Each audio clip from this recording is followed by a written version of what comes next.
네. 헤드 PP 과거 완료 용법에 대한 이해를 해보도록 할게요. 일단 여러분들이 동사의 시제 관련해서 문제가 나올 때 과거 완료, 즉 헤드 PP, 현재 완료, have PP, 과거 동사, 동사 뒤에 ed가 붙어 있는 형태, 이 세 가지의 시제 구분을 개념을 명확히 해줘야 될 텐데, 일단 타임 테이블을 그려보면 과거 완료 같은 경우는 기준이 되는 시점이 과거입니다. 무슨 말이냐면 내가 만약에 어젯밤 12시에 왔어요. 그 어젯밤 12시에 왔던 시점이 기준이 되는 거예요. 근데 이 헤드 PP로 표현되는 동사는 이 어젯밤 12시에 왔던 시점보다 더 먼저 일어난 동작을 표현할 때 헤드 PP를 씁니다. 그래서 내가 어젯밤 12시에 왔는데 내 아들이 게임을 하고 있었다. 그럼 우리 아들이 게임을 하고 있는 동작은 어젯밤 12시가 이미 과거인데 그 과거보다 더 이전에 일어난 동작이라서 이런 걸 우리가 대과거 시제라고 합니다. 그죠? 그래서 과거보다 더 먼저 일어난 그때 그 대과거의 시제의 동작을 표현할 때 이거나 아니면 그 대과거의 처음 동작이 일어난 것이 과거의 기준이 되는 어젯밤 12시까지 계속 지속돼 왔거나 그 어떤 영향을 미치는 상황, 요 과거의 기준선보다 먼저 일어난 게 요 구간 동안 일어난 거, 요때 표현되는 동작을 우리는 헤드 PP로 쓴다라는 거죠.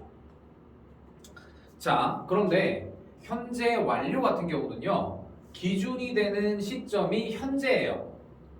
자, 예를 들어서 내가 3년 동안 세종에 살아왔어요.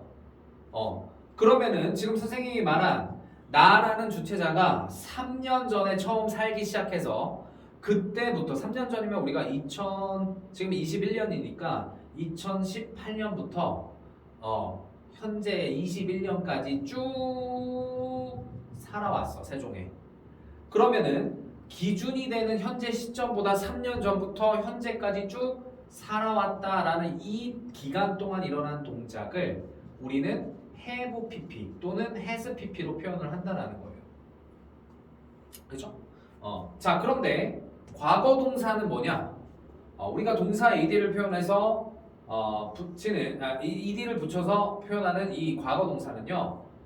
현재 기준이 되는 시점보다 과거의 어느 명확한 시점에 일어난 동작을 말합니다. 그러니까 내가 2019년도에 컴퓨터를 샀다. 그럼 19년이라는 명확한 과거 시점에 일어난 동작을 샀다. bought로 표현을 하는 거고요. 내가 3시간 전에 게임을 했다. 그러면은 3시간 전이라는 명확한 시점에 일어난 동작. 절대 현재 완료처럼 어느 기간 동안에 쭉 동작해왔다의 뉘앙스가 아니라 그 과거의 명확한 시점에 했다라는 걸 표현한다라는 점에서 과거 동사는 차이가 생깁니다. 자,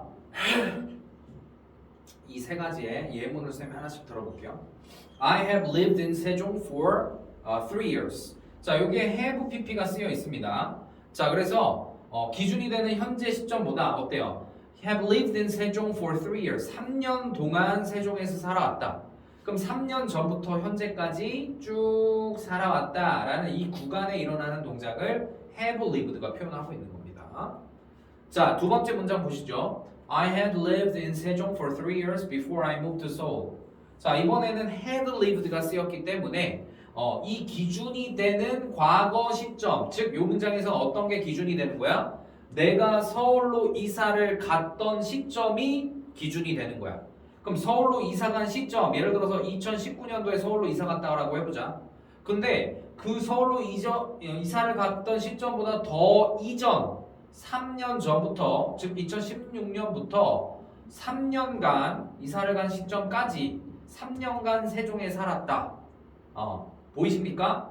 과거의 기준 시점보다 더 이전부터 과거 기준 시점까지 일어나는 동작을 우리는 had PP로 표현을 한다는 거예요.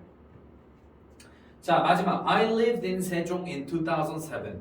자, 나는 2019년도에 세종에 살았다. 이거는 여러분들 현재 21년보다 더 과거의 연도인 2019년이라는 명확한 시점에 세종에 살았다라는 것을 나타내고 있죠. 자, 이게 바로 세 시제의 개념적 차이다라고 우리가 볼 수 있겠고요. 자, 그 다음에 이제 헤드 PP로 갔을 때 우리는 이 헤드 PP 용법을 네 가지의 용법으로 구분을 한다라는 거죠.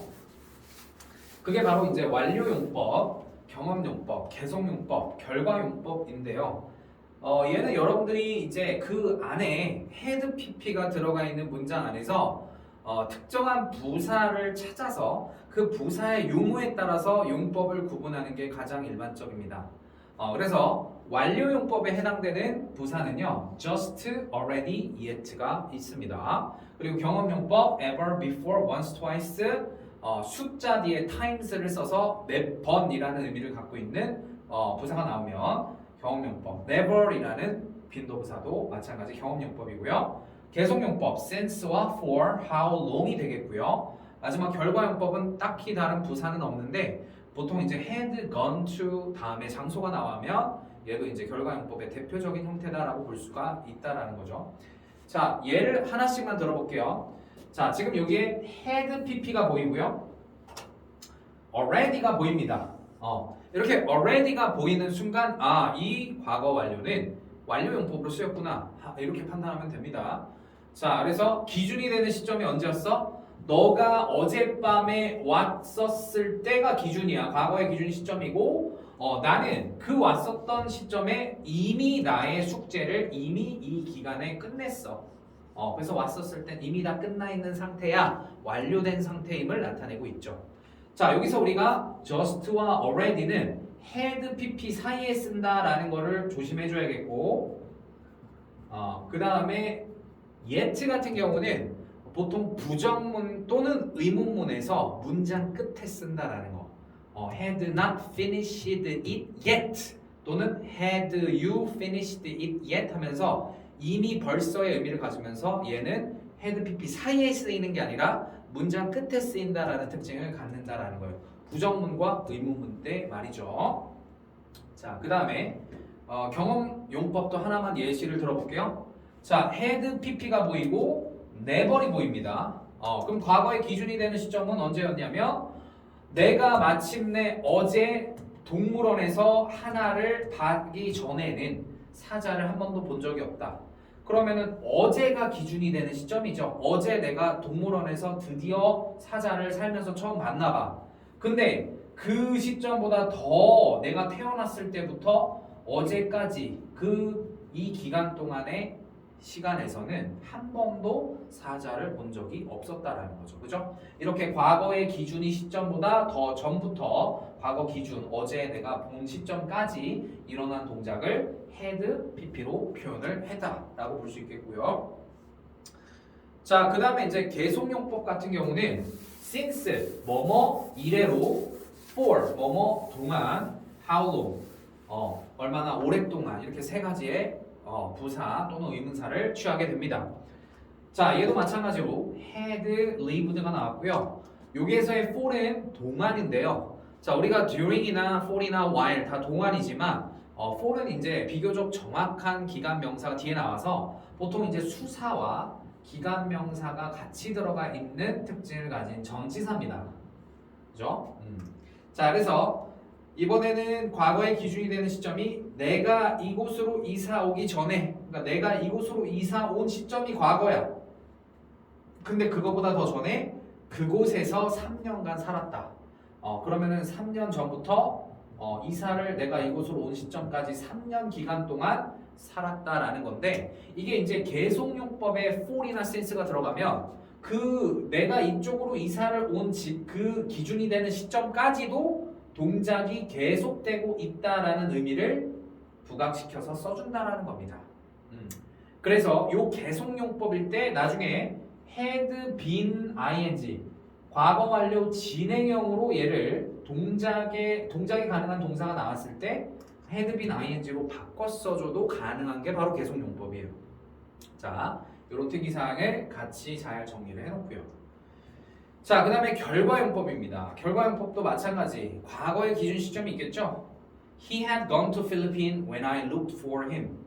자, 얘는 내가 그를 찾았던 시점이 과거의 기준이 되는 시점이에요. 내가 그를 작년 2020년도에 굉장히 찾았어. 오랜만에 보고 싶어가지고. 그런데 수소문 끝에 그의 소식을 들었을 때 그가 필리핀에 이미 가서 없었던 거야. 그래서 그 2020년 기준이 되는 시점보다 더 과거 시점에 그가 가서 결과적으로 나는 그를 못 찾았던 거야. 가서 그곳에 없었기 때문에 필리핀에 가서 지금 한국에 없었기 때문에 가버려서 결과적으로 여기에 없다라는 의미를 갖게 해주는 거, 이런 걸 우리가 결과 용법이라고 한다라는 거죠. 필리핀에 간 시점은 내가 그를 찾았던 시점보다 더 과거일 테니까요. 헤드 PP가 쓰였고요. 자, 그 외에도 우리는 헤드 PP 가운데 not을 쓰거나 또는 의문문이어서 주어와 헤드의 위치가 바뀌어서 헤드 주어 PP 형태의 의문문, 그 다음에 헤드 빈 ing 아까 계속적 용법일 때 대체 가능하다라는 거, 요 세 가지 형태만 하나씩 더 짚어보도록 할게요. 자, 먼저 부정문입니다. 헤드 PP의 부정은 앞에 가운데 not을 쓴다라는 거야. So because I had not slept for a long time, I was very tired. 자, 내가 오랜 시간 동안 잠을 잔 적이 없기 때문에 나는 매우 피곤했다. 자, 그럼 매우 피곤한 시점이 과거의 기준이 되는 시점이야. 내가 매우 피곤한 시점이 뭐 예를 들어서 어젯밤 8시라고 해보자. 그런데 어젯밤 8시에 되게 피곤했는데 그 이유는 뭐냐면 그 8시보다 더 전에 내가 오랫동안 잠을 자지 못했기 때문에, 그 전부터 뭐 내가 계속 20시간 동안 깨어 있었기 때문에 그 깨어 있었던 시점이 바로 어젯밤 8시보다 더 이전 시점이라서 had pp가 쓰여 있고 그 부정이라서 not이 가운데 쓰여 있다라는 걸 볼 수가 있겠죠. 자, 마찬가지입니다. Had he seen a lion before he came here? 얘도 원래 문장의 어수는 평서문이라면 he had seen a lion이 되겠죠. 자, 근데 의문문으로 지금 바꿨을 때는 이 주어와 had pp에서 이 had가 조동사 부분이라서 이 주어와 조동사 부분을 바꾼다라는 거예요. 그래서 had he seen a lion 이렇게 의문문의 어순이 결정이 된다라는 거고. 자, 마지막 세 번째는요. 아까 우리가 계속적 용법 이렇게 for 다음에 숫자 플러스 기관명사가 나오거나 since 다음에 과거 시제를 나타내는 명사나 또는 since 다음에 이제 과거 시제가 반영되어 있는 문장 같은 게 만약에 들어간다면 그러면 이제 계속용법이라고 했죠. 계속용법은 과거의 기준이 되는 시점에도 동작이 계속되고 있음을, 대과거에 시작된 동작이 과거 기준 시점까지 계속되고 있다라는 걸 나타낸다라고 했습니다. 그럴 때 우리는 had studied를 쓰기도 하고 이렇게 had been 일반 동사 ing 이게 이제 과거 완료 진행형이라고 하는데요. 두 가지 동작을 다 가능하다. 다만 여기에 이 진행형이 안 되는 동사들은 이제 뭐 상태 동사 같은 거라든지 뭐 감정을 나타내는 동사들, 뭐 know라든지 아니면 소유의 의미를 갖고 있는 have라든지 아니면 뭐 want라든지 like라든지 이런 동사들은 진행형이 안 됩니다. 과거 완료 진행형이 안 되지만 그 외에 그냥 일상적인 동작을 나타내는 그러한 구조일 때 had been ing는 가능하다라는 거. 자, 그렇게 우리가 정리할 수 있겠습니다.